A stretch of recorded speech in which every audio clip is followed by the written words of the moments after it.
باب الدواء بالاجوۃ للسحر، اجوا کے ذریعے جادو کا علاج کرنا، اور یہ مدینہ کی اجوا ہونی چاہیے۔ مدینہ طیبہ میں پائی جانے والی سیاہ رنگ کی خاص کھجور کا نام ہے اجوا، جسے رسول اللہ صلی اللہ علیہ وسلم نے خود کاشت کیا تھا۔ حدثنا علی حدثنا مروان اخبرنا ہاشم اخبرنا عامر بن سعد عن ابیہ رضی اللہ عنہ قال قال النبی صلی اللہ علیہ وسلم من استبح کل یوم تمرات اجوتا لم یضرہ سم ولا سحر۔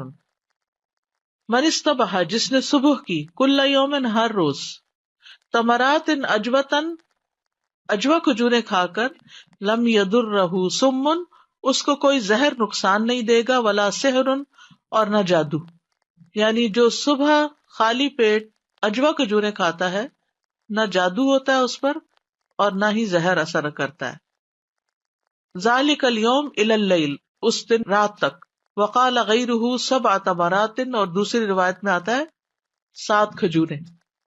حدثنا اسحاق بن منصور اخبرنا ابو اسامہ حدثنا ہاشم بن ہاشم قال سمعت عامر بن سعد سمعت سعد رضی اللہ عنہ یقول سمعت رسول اللہ صلی اللہ علیہ وسلم، سعد رضی اللہ عنہ رسول اللہ صلی اللہ علیہ وسلم سے روایت کرتے ہوئے کہتے ہیں کہ میں نے آپ سے سنا، یقول، آپ فرما رہے تھے، من تصبح 7 تمرات اجوتا، جس نے صبح سویرے 7 کھجوریں اجوا کی لی، لم یضرہ ذلک الیوم سم ولا سحر، تو اسے اس دن نہ کوئی زہر نقصان دے گا اور نہ ہی جادو۔ کہتے ہیں کہ یہ کھجوروں میں سے سب سے عمدہ کھجور اور بہترین کھجور ہے، جس کا نہ صرف یہ کہ گدا فائدہ مند ہے بلکہ اس کی گٹلی بھی دل کے امراض میں کام آتی ہے جب اس کو پیس کر کھجور کے ساتھ ملا کر کھایا جائے۔ آپ نے یہ علاج حضرت سعد کو بتایا تھا۔ اور نہار منہ اجوا کو کھانا چاہیے، یعنی اس سے پہلے کچھ اور نہیں کھانا چاہیے، تو وہ اس کے معدے میں جائے گی تو ظاہر ہے کہ وہ اس کے جسم کا حصہ بھی بنے گی، اس کے اندر قوت مدافعت پیدا کرے گی۔ اسی طرح بیماریوں میں بھی اجوا فائدہ دیتی ہے، جن کا خاص طور پر یہاں ذکر ہے، اور پریکاشن کے طور پر بھی اجوا کھائی جا سکتی ہے، یعنی پہلے سے ہی کھانا شروع کر دیں۔ تو مدینہ کی اجوا جو ہے یہ سب سے بیسٹ ہے، لیکن اگر مدینہ کی نہ ملے تو دوسری جگہ کی اجوا بھی استعمال کر سکتے ہیں۔ پھر اسی طرح یہ ہے، عبداللہ بن عبد الرحمن معمر سے روایت ہے، وہ کہتے ہیں کہ ایک مرتبہ عامر بن سعد نے عمر بن عبد العزیز کو، جبکہ وہ مدینہ کے گورنر تھے، اپنے والد سعد بن ابی وقاص کے حوالے سے یہ حدیث سنائی کہ انہوں نے کہا، رسول اللہ صلی اللہ علیہ وسلم نے فرمایا، جو شخص صبح نہار منہ مدینہ کے دونوں اطراف میں کہیں سے بھی اجوا کھجور کے 7 دانے لے کر کھائے تو اس دن شام تک اسے کوئی چیز نقصان نہیں پہنچا سکے گی۔ راوی کا گمان ہے کہ انہوں نے یہ بھی فرمایا کہ اگر شام کو کھا لے تو صبح تک اسے کوئی چیز نقصان نہیں پہنچائے گی۔ عمر بن عبدالعزیز نے فرمایا، اے عامر، سوچ لو کہ تم رسول اللہ صلی اللہ علیہ وسلم کے حوالے سے کیا حدیث بیان کر رہے ہو۔ تو عامر نے کہا کہ اللہ کی قسم، میں نے سعد رضی اللہ عنہ پر جھوٹ نہیں باندھا، اور یہ کہ سعد رضی اللہ عنہ نے رسول اللہ صلی اللہ علیہ وسلم پر بھی جھوٹ نہیں باندھا، یعنی یہ بالکل سچی بات ہے جو میں ان کے حوالے سے کر رہا ہوں۔ یہ بھی کہا جاتا ہے اجوا کے بارے میں کہ یہ کھجور جنت سے آئی ہے۔ آپ صلی اللہ علیہ وسلم نے فرمایا، جنت کی 3 چیزیں زمین پہ پائی جاتی ہیں، اجوا کھجور کا درخت، نمبر 2 اوقی ہے جو ہر روز جنت کی برکت سے فرات میں نازل ہوتے ہیں، فرات دریا میں، یعنی سونے کے ذرات، اور نمبر 3 حجر اسود۔ پھر اسی طرح 7 کا عدد جو ہے یہ بھی بڑا اہم عدد ہے۔ آپ نے بیماری میں کہا تھا کہ مجھ پہ 7 مشقیں پانی کی ڈالو، 7 دفعہ دعا پڑھنے کو کہا جاتا ہے۔ تو 7 کا ہنسا جو ہے، یعنی نبی صلی اللہ علیہ وسلم نے 7 ٹائم ریپیٹیشن کے بارے میں کئی معاملات میں حکم دیا ہے، اور یہ ریپیٹیشن دراصل تکرار فائدہ دیتی ہے کہ اگر ایک دفعہ ایک بات ہم نے ٹھیک سے نہیں کی، پھر کر لیں، پھر کر لیں، پھر کر لیں، یعنی ایک رعایت ہے، رخصت ہے۔ کیونکہ یہ نہیں ہوتا کہ ہم جب ایک دفعہ کوئی دعا پڑھتے ہیں تو اس میں اتنی تاثیر یا اتنا زور آئے، جب بار بار ہم پڑھتے ہیں تو پھر فائدہ ہوتا ہے۔ جیسے نبی صلی اللہ علیہ وسلم کو جب جادو کے بارے میں پتہ کرنا تھا تو آپ بار بار تکرار کرتے رہے۔ وہ خاتون جس کو مسئلے کا حل چاہیے تھا، خولہ بنت ثعلبہ، انہوں نے کیا کیا تھا، نبی صلی اللہ علیہ وسلم کے سامنے تکرار کی تھی اپنے مسئلے کی. قد سمع اللہ قول التی تجادلک فی زوجہا. تو وہ بیک اینڈ فورتھ ہو رہا تھا, آپ کے پاس جواب نہیں تھا اور وہ بار بار اصرار کیے چلے جا رہی تھی. اب جواب ایک دفعہ نہیں ملا تو اٹھ کے ناراض ہو کے نہیں چلے گی. بعض لوگ ایسے ہوتے ہیں جب آپ سے کوئی مسئلہ پوچھتے ہیں تو آپ کہتے ہیں مجھے اس کا جواب نہیں آتا, تو وہ ناراض ہو جاتے ہیں. وہ کہتے ہیں اچھا یہ اتنی سی بات بھی نہیں آتی, یہ بھی مدد نہیں کر سکتے آپ. تو اس میں ناراض ہونے کی بجائے دوبارہ پیار سے کہنا چاہیے اچھا کوئی حل نکالے. اچھا کسی ایسے شخص کا بتا دے کہ جو آپ کے علم میں ہو, کہ جو جانتا ہو اس کو. تو جو تکرار کرتا ہے, اصرار کرتا ہے, وہ منزل کو پا لیتا ہے, اور اس سے اس کے اخلاص کا بھی اندازہ ہوتا ہے کہ وہ اپنا مسئلہ حل کرنے میں کتنا سنجیدہ ہے, کتنا سیریس ہے. استاذہ یہ دو کوشچنز ہیں. ایک تو یہ کہ جادو اور نظر میں فرق کیسے پتہ چلتا ہے؟ مطلب کوئی فرق ہے کیونکہ علاج مور اور لیس سیم ہی ہے دونوں کا علاج سیم ہی ہے, فرق نہ بھی پتا چلے, اگر انیوژل سمٹمز پائی جاتی ہیں تو علاج شروع کر دیں. دوسرا کوشچن بیسیکلی یہی تھا کہ پتہ کیسے چلتا ہے کہ مطلب فار ایگزامپل مجھے کیسے پتہ چلے گا کہ اگر میرے پہ جادو ہوا, اگر کوئی ایسی بیماری ہو گئی ہے کہ جس میں رپورٹس بھی کلیئر آ رہی ہیں لیکن آپ کے جسم میں کوئی تکلیف ہے, یا جیسے جادو کے بارے میں بار بار ہم نے یہ بات پڑھی کہ وہ خیال پر اثر انداز ہوتا ہے, آپ یکدم کچھ بھولنا شروع ہو گئے ہیں, آپ کو بولنے میں بہت دقت ہو رہی ہے, آپ کا دل بھج رہا ہے, یعنی ان یوزل سمپٹمس, یعنی تکلیف کوئی شروع ہو جاتی ہے انسان کو, صحت مند نہیں رہتا. السلام علیکم ورحمۃ اللہ. وعلیکم استاذہ السلام. پوچھنا یہ تھا کہ جادو دور سے بھی اثر کر سکتے ہیں, مثلا یہاں سے پاکستان یا بیک ہوم سے, کوئی اتنا یہ بھی کوئی سلسلہ ہے؟ کوئی پتہ نہیں مجھے اس کا. میرا خیال ہے لوگ تصویروں پہ کرتے ہیں, تصویر سامنے رکھ کے پھر اس پہ کچھ پڑھتے ہیں. السلام علیکم استاذہ, میں نے یہ کہنا تھا تکرار بھی جو ہوتی ہے اللہ کی اذن سے ہوتی ہے.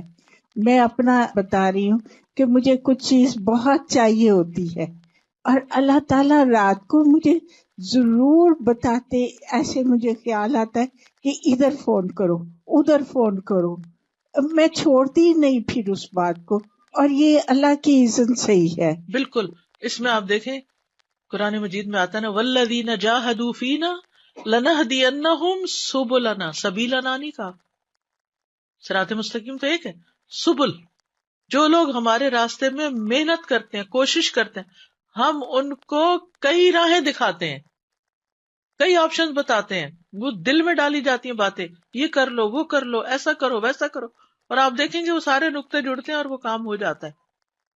یہ اللہ کی طرف سے آتے ہیں خیالات, یہ اللہ کی مدد ہوتی ہے پھر کہ اس مشکل کا حل انسان کو نظر آنے لگتا ہے. اللہ تعالیٰ کوئی نہ کوئی خیال ڈال دیتا ہے دل میں, اور جب آپ اس خیال کے مطابق عمل کرتے ہیں تو وہ کام ہو جاتا ہے.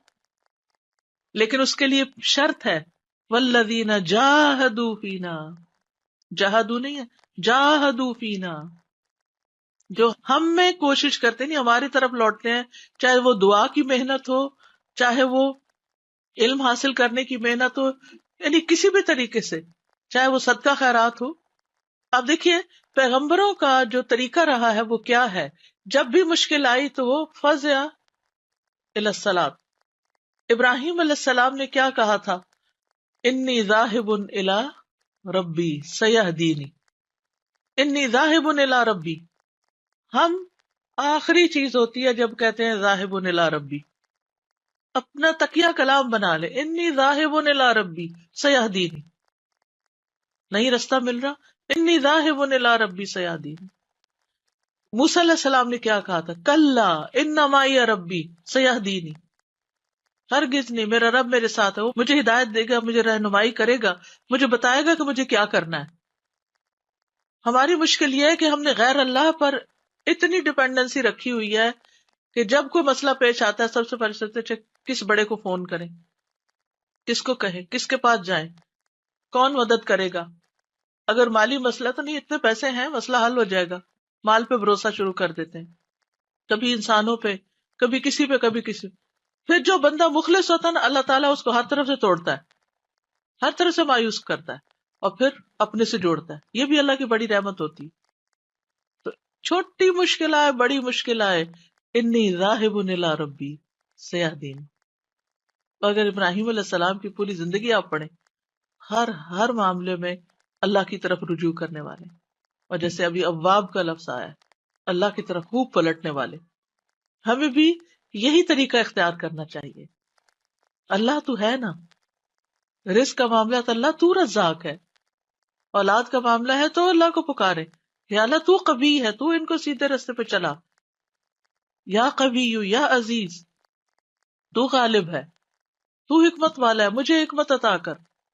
جس چیز کی کمی ہو اس نام کے ساتھ اللہ کو پکارے، دیکھیں مسئلہ حل ہوتا ہے کہ نہیں. Ustaz, again, I was thinking of the example of Ayyub alayhi salam. Hmm. How, he repeatedly turned back to Allah again and again and again, and his illness lasted for quite some time. And then what was he told? First of all, he mentioned his condition to Allah. That, shaitan has afflicted me with nusbi wa adab. And then what were the instructions given to him? That, urkud bi rijlik. The solution was where? Right under the feet, right? But he wasn't able to avail of that until Allah directed him. So even ajwa, I was thinking, ajwa we have perhaps in our fridges lying there, and we haven't even opened the boxes because we were kind of negligent. We weren't really thinking much that many solutions to our problems are here. Yes. They're with us, but we just are not accessing them because our minds are sort of closed to that. So Allah guides if it is that we turn to Him repeatedly. And He guides from avenues where you would least expect it. اصل میں یہ کہ ہم نہ تو قرآن پہ اس طرح غور و فکر کرتے ہیں، نہ اس کو سنجیدگی سے لیتے ہیں. یہ جو آپ نے ابھی آیت پڑھی ہے، اس میں 3 چیزیں. نمبر 1، علاج کے لیے ارکز برجلک، ہر ایک ایکسرسائز، ہلو جلو. ہاذا مغتسل، نہاؤ، پانی سے علاج. بارد و شراب، پانی پیو.